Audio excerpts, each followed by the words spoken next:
Coming up this week on The Local Game, we'll take a look at the Round 2 results in the RAA NPL SA and discuss the big news with the Matildas playing at Adelaide Oval in a big announcement from Peter Matildas. Plus, joining us in the studio later in today's show is Adrian D'Aloia to discuss his first win as head coach of FK Beograd.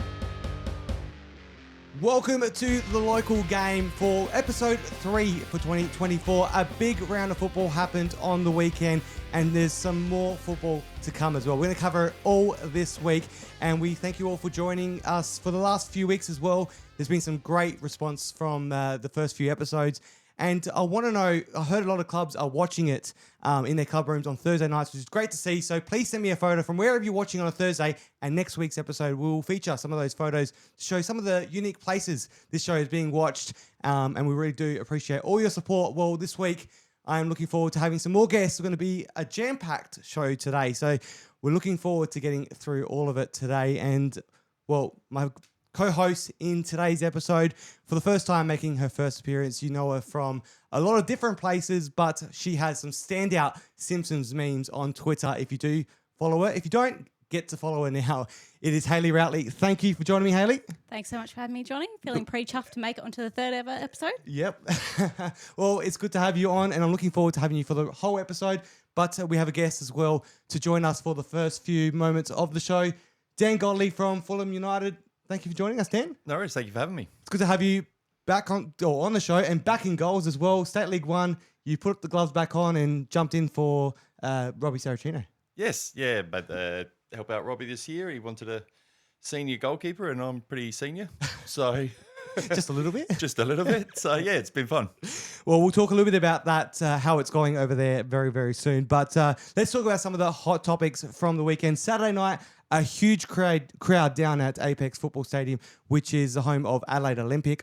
I reckon there's no official numbers, but easily over 1,000 were down there across the night. It was jam-packed. They put on a really good night. You've probably had a few nights down there yourself, Dan, over the years? At Olympic, yeah, I had a season there before I went to Metro Stars. And yeah, they do certainly know how to put on good food there. I reckon I stacked a few on with the Tuesday night seafood nights. But yeah, that's fantastic to see clubs doing stuff like that and getting big crowds out. Yeah, they had a very good crowd. They had the sponsors nights, the junior nights, all in one to open up the season. Wasn't a great performance from the players on the pitch, but they managed to do very well in the club rooms, and it was very well received by everyone. I think they all had a great night. I saw a lot of Comets officials down there, fans. All different clubs. I reckon half of the league was down there on Saturday night, which was great to see. And also another great achievement on the weekend as well. Emily Condon, 100 games for LA United. A huge occasion for the player. Absolute massive milestone for Emily. Most capped LA United women's player ever over the last decade. Made her debut when she was 15 and let's not forget that it's actually quite hard to notch up 100 games in the A-League W because going back 10 years ago, there was only 12 rounds. Yeah. And, of course, they've only made finals once, so we don't even have the benefit of those games either. And coming back from injury or the chronic health condition as well, the osteitis pubis as well. So absolutely amazing. Well done, Emily. Yeah, absolutely. Very well done. Salisbury Inter as well, player. So it's good to see a local girl doing so well. Yeah, and that clubs have, supported her along this journey as well. Definitely. Well, and let's talk about some of the football from the weekend as well. Straight into the NPL round 2. Did not disappoint. So much to talk about, but some of the great results for those clubs as well, especially Croatia. Unfortunately, didn't get the win, but they put up a very good fight against Metro Stars. A 4-3 thriller, and Metro Stars just got it right at the end, didn't they? Yeah. They obviously don't want to be conceding 3 goals every week, but they've certainly got the firepower to get themselves out of that sort of trouble. What do you find of it? Because you've spent a lot of time with Metro over the last few years. What do you make of that performance from Metro Stars compared to what we saw from them last year? They've got a few new players in this year, so they're still going to be winding up, and they probably take a couple of steps back from where they were at the end of last season to get that unit to gel and everybody understand where Danny's coming from. And I think they're just going to see them get better and better and better all the way through to the end of the season. Let's talk about a good weekend for a couple of players in the NPL as well. And I say good because Seb Good is one of those players, as well as Hamish McKay, both knocking up a hat-trick. The only two so far in already round 2, we've got 2 hat-tricks. Yeah, well, it's no real surprise coming from Hamish McKay. He's that sort of player, fantastic player. I'll be completely honest, I hadn't heard of Seb Good until I watched the highlights this week, and wow, I think certainly going to hear a bit more about him, the way he took the 2 goals when he was running through and finished them absolutely beautifully. So, yeah, certainly a very good player. Absolutely. Can nickname him Seb Great, I think, for that performance. It is good to see those great performances on the weekend from those two. But there was a lot of other very good performances on the weekend in the NPL. What a win for Croydon as well. I tipped them to finish second on the ladder. A lot of people disagreed with me, and rightly so after round 1. But the way they managed to win, obviously there's a red card to Woodlands. That obviously helped a little bit, but a win for Croydon in round 2. It's huge against Campbelltown City. Certainly a huge result. They'll be extremely happy with that. Can't see Campbelltown dropping a hell of a lot of games this year, so I think Trav will be pretty happy with that.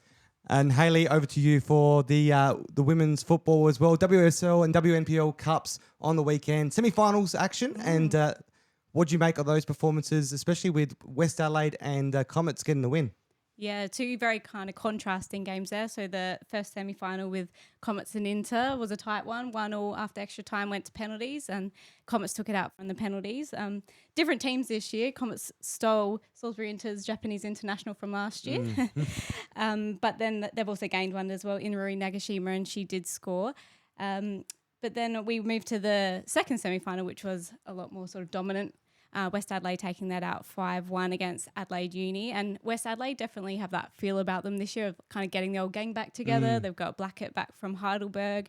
They've got LJ. They've got Quiggs. It's that treble winning kind of formula there. So very interesting to see how far they go this season.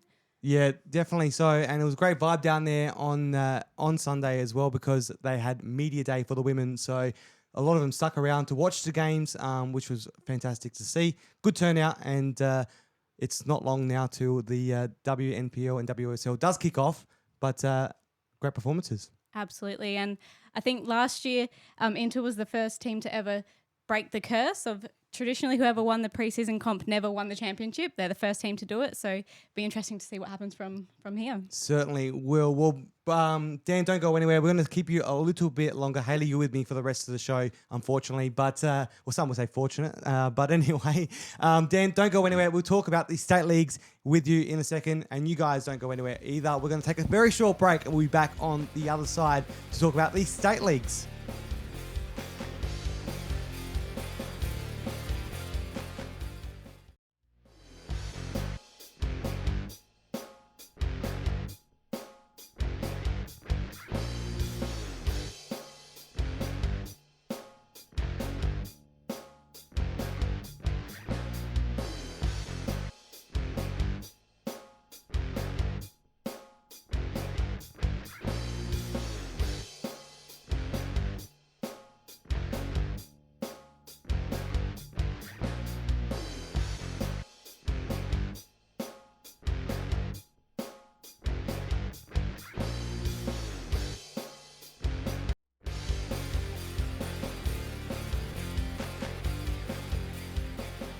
Welcome back to the local game, and I'm very looking forward to talking more about the football, because there's been a lot happening, especially in the state leagues, and that's why I'm still joined by Hayley Routley, but also we brought in the big guns with someone who has some very good hands and is forced to use them again in the state league. That is you, Dan Godley, mate. It's good to have you back in goals. Fulham, a great win on the weekend, 3-0. How did that feel to finally get the 3 points? Oh, brilliant. Brilliant.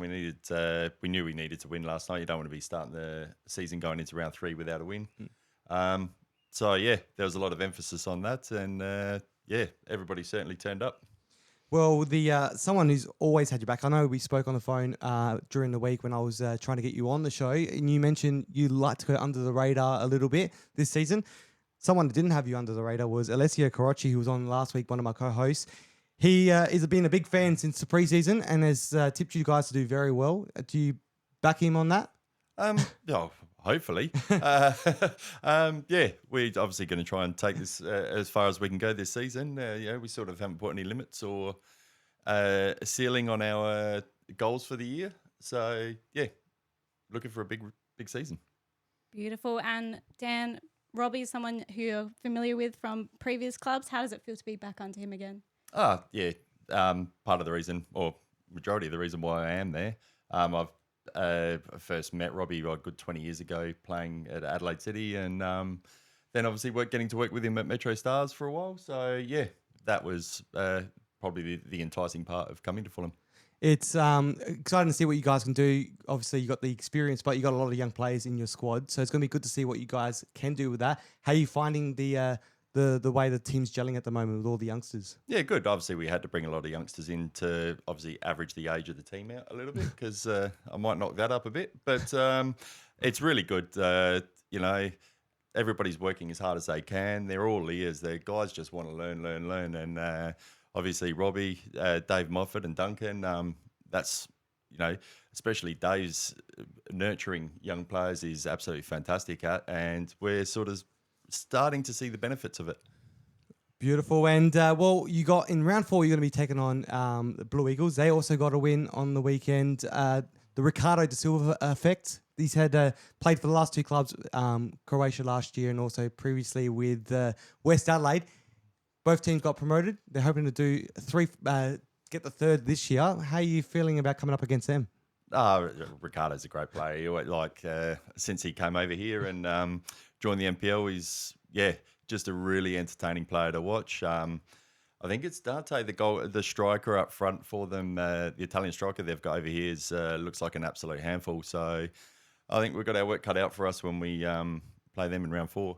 Let's take a quick look at the State League 2 as well. Demons, Pontian Eagles, a 2-2 draw. They're 2 teams that everyone was looking forward to seeing. Alessio was looking forward to that fixture as well. And that's a big fixture down there. And some of the other ones as well. Modbury Vista knocking out Adelaide Hills Hawks, a different looking side this year. They got the win against Mount Barker United in round 1, but a 5-1 loss is what they got in the second round. And Mount Barker United not being able to turn things around either in the round 2 with a 3-1 loss to Cove at home. Over to you, Hayley. Quickly look into the Women's State League as well on the weekend. Some great results. Yeah, absolutely. So the first semi-final, Campbelltown knocked off last year's winners, Jags. Campbelltown have put together a pretty good squad this year. They've got Stella and Chanel Tadino, so interesting to see how far they go. But the bigger fixture was Elizabeth Grove beating Modbury Jets 5-1. Now, if you're familiar with Elizabeth Grove, they've kind of been perennial bottom of the table, sometimes subject to results, the sort of stop it, they're already dead type levels. So to see the turnaround this year is absolutely fantastic. They won 5-1. They've signed Metro United's Lauren Steer. They've also signed Metro United Championship goalkeeper Mel Commons as well. So different philosophy this year there. It would be great to see how far they go. Looking forward to seeing how they go next week as well. It's going to be exciting to see the WSL, WNPL Cup. Keep an eye on that. Friday night football at Service FM, so make sure you go and check that out. And before we let you go as well, how are you finding State League 1 this year after returning back? Just the combination of getting some game time myself, but also bringing through Andrea Silvi, one of the goalkeepers at the club, who's right on the sort of edge of knocking me out and taking my gig. So it's, that's the sort of aim. And then obviously see how far we can take the whole team through the season. Thank you for joining us. We're going to leave you now. You got to go to training, and good luck for the rest of the year. No worries. Thank you very much. Thanks for having me. We've still got more to get through. Adrian D'Aloia will be joining us very soon in the studio. But before then, let's take a look at some of our players from the WNPL and WSL as they talk about some of their favourite moments from the World Cup.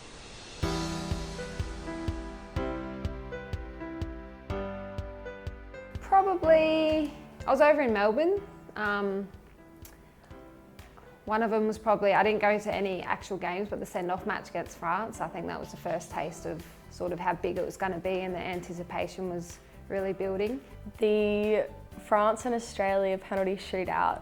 I was at work and I couldn't get it off. Everyone was watching the game and all the footy boys were in, so everyone was just absolutely crazy. I was behind the bar almost crying when the last goal went in, but that was definitely my most favourite memory of the Women's World Cup. Just seeing how far Australia, the Matildas, went in the World Cup, it was really inspiring, and it was great to see the whole nation get around women's sport as well. We're so used to seeing it with the men and not the women, but it was great to see all genders, support the girls, and it was really good to see. I went and saw the France Matilda game in Brisbane with my family, and I was sat right behind the goals for the penalties. So that was a favourite moment for sure. How stressful was it? Very stressful, very stressful, but very exciting to watch as someone who's played soccer for most of my life. It was great to watch. Apart from that though, when Courtney Vine scored that penalty, I was FaceTiming Christy Hillier, one of my best friends back in Adelaide, and we shared that moment together, which was really nice. Well, what a lot of fun that was during the World Cup, and look forward to seeing the Matildas here in Adelaide. Well, now I'm looking forward to seeing some more local football here in South Australia, and one of my local grounds, which I can easily walk out to, is the home ground for our next guest, Adrian D'Aloia, mate. Congratulations on the first win as a head coach. How have you found that win, and also your transition into being a head coach? Yeah, look, it's always good to get a win. Round two's, it's quite early in the season, so yeah, definitely happy to get the win. And I've seen it coming. We've been doing a lot of good things in pre-season and working towards obviously 3 points. So, but yeah, like a transition into a head coach. Yeah, as you know, first time head coach for myself, but I really take a lot out of the last 3-4 years working with Michael Matriciani. As his assistant coach. He's I've said it before in previous interviews, one of the best coaches going around in the state and probably Australia for me. And he's really one that empowers his staff, and especially with me, getting involved in a lot of video analysis, training sessions, running a lot of trainings and match day. And I'm be forever grateful to him. So yeah, it's really put me in good stead for this transition, which, for me has been quite seamless, to be honest, and also being at a big club like Campbelltown the last 2 years, it is a club that is always involved in finals, as you know, Johnny. Last year, we also went on a really good cup run, beating Macarthur in the Australia Cup, going to Melbourne, playing Melbourne Knights, and, they're all experiences that, for me personally, I took a lot out of, and we're all learning as coaches every day. So for me, that was a really good learning curve. And your goalkeeper stocks are pretty stacked, Adrian. How are you kind of balancing that in terms of selection? Yeah, it's an interesting one with the goalkeepers, because we had one of our existing goalkeepers that had a serious injury last season. He was out for most of the pre-season. He actually ended up coming back a little bit earlier. So we did bring in Josh Kavanagh from Olympic, because I didn't want to go through the whole pre-season basically with one goalkeeper. So yeah, at the moment we do have 3 goalkeepers, like I've explained to a few other people, all excellent goalkeepers, all around the same age bracket. And for me as a coach, it's a luxury, to be honest. I know not many NPL coaches have 3 high-level goalkeepers, but, the lads are great. They get on well. We've got a really good goalkeeper coach in Lee Addison, who's, worked overseas with clubs like Middlesbrough, and he's really pushing them, and they're all improving. So, yeah, it's a luxury for me. Yeah, well, 3, as you mentioned, 3 great goalkeepers, Jokic, Signorella and Kavanagh. So it'd be interesting to see how much game time each of them do get throughout the year. Is it going to be a bit of a rotation? Is that what it's looking like? Look, to be honest, we just really will. I know it's a bit cliche, but we will take a week at a time, and there's nothing set in concrete what we're going to do, but we will take it a week at a time. And I look at it like every other position on the park, and the best player for that week, for that game, needs to play. and the others need to work harder to get in the team. Look forward to seeing how it all manages out for you. And also I look forward to something that's happening in round 7. It's been the one fixture I think everyone quickly looked at before, if they were involved in another club, they would have looked their first fixtures for their own club. But the next one would have been the round 7 clash, which is Beograd versus Croatia Raiders, a huge clash and a lot of history behind those two clubs as well. Have you been informed or you obviously know the importance of it, but from the club's perspective, coming into this role, you've been informed in what's expected for that big clash? Yeah, look, to be honest, for me, first and foremost, it's so good to see Adelaide Croatia Raiders back in the top league. I want to see all the traditional clubs back in the NPL. And, I actually attended the game where they got promoted last year. I'm not sure if you were there, Johnny, and there were scenes galore, and it was great. So for me, first and foremost, personally, it's great to see them back up. Yeah.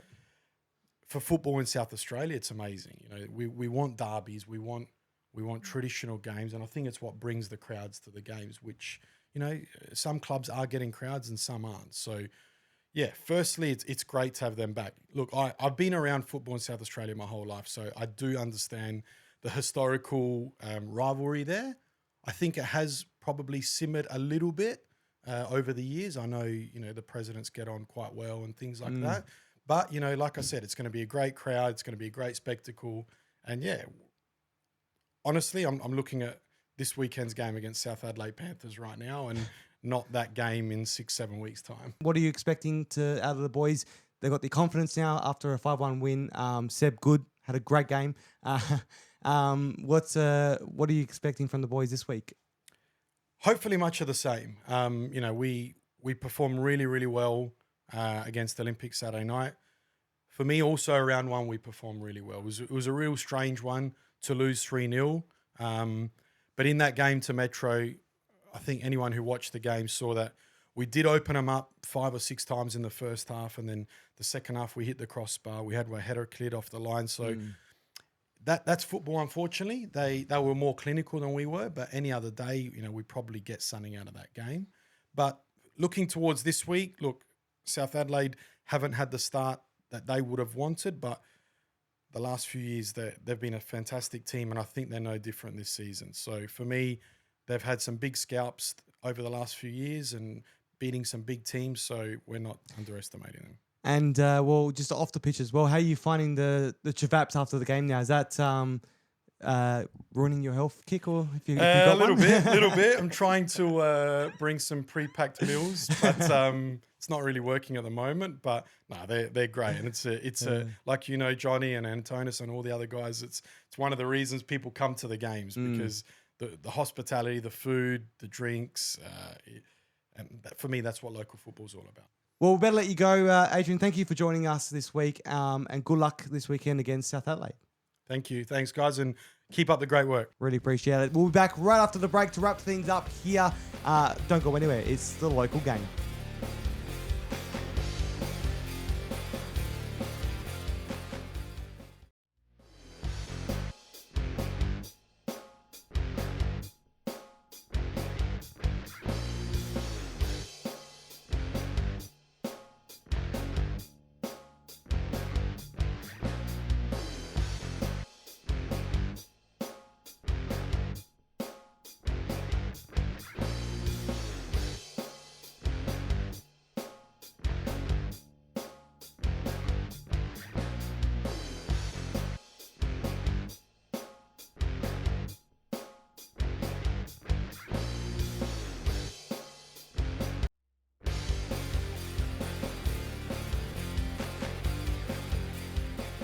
Welcome back to the local game, and we're about to wrap things up, but we still got a bit more to talk about as we head into round 3 of the RAA NPL SA for 2023. A big round of football. Hayley, Thursday night football is what we're going to see. How excited is that to see LA City, LA Comets? Yeah, so good.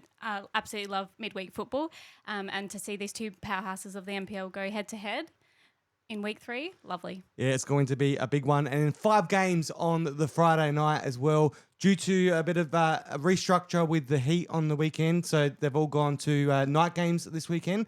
That's going to be a lot of fun to see all these games. I'm looking forward to seeing some of those fixtures as well, with Campbelltown City and Metro Stars on the Friday night. That's a big fixture as well. A lot of history behind those two Italian clubs. How exciting would that be to head down to Campbelltown? Friday night under lights ×5. But interesting to see how Campbelltown bounce back this week. Obviously, in week 1, they had a huge win against Adelaide United.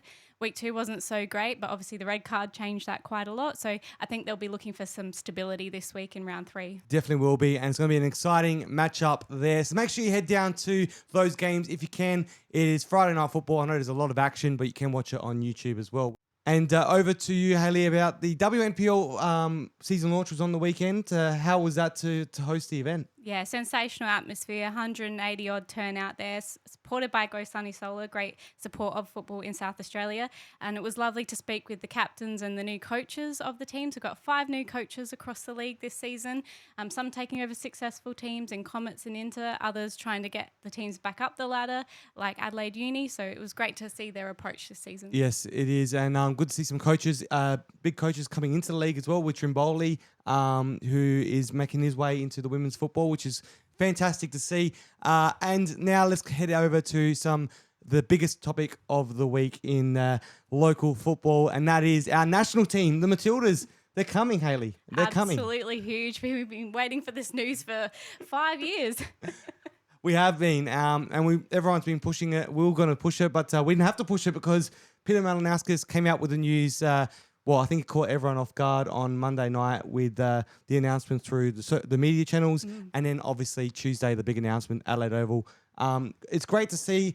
There's been some big numbers since the World Cup. The increase of players and teams in South Australia especially has increased with that hype around the World Cup. 108 girls teams across clubs for the ages under 12 to 17.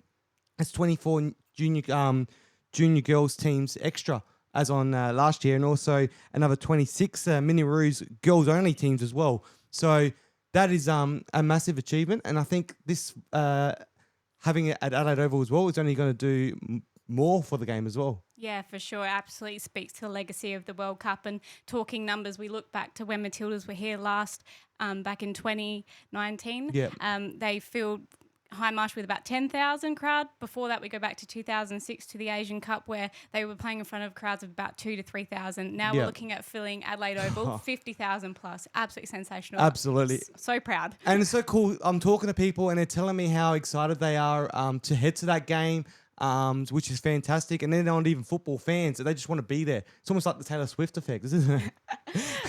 That's a beautiful way to put it. And yeah, it's probably one of the first times, I guess, with the Matildas where I'm freaking out. Are we going to get tickets? Yeah, me too. And the other thing, to put it to the older listeners, maybe it's more like the Beatles effect when they came to Adelaide many years ago, and hundreds of thousands packed the streets. I don't think we're going to get that, but the stadium for tickets wise, it's going to be hard to get. Yeah, if you can't get a ticket, maybe line up at the airport and wave to the plane. Absolutely, that's a good idea, actually. Pack out the Adelaide airport. Well, Hayley, we could talk for days about the Matildas. It is a great topic and exciting times as well. And I know a lot of the WNPL players would be keen to head out and watch the Matildas and their former teammate in Charlie Grant as well. Well, it's the time. It's press for time with Antonis Pagonis from Front Page Football.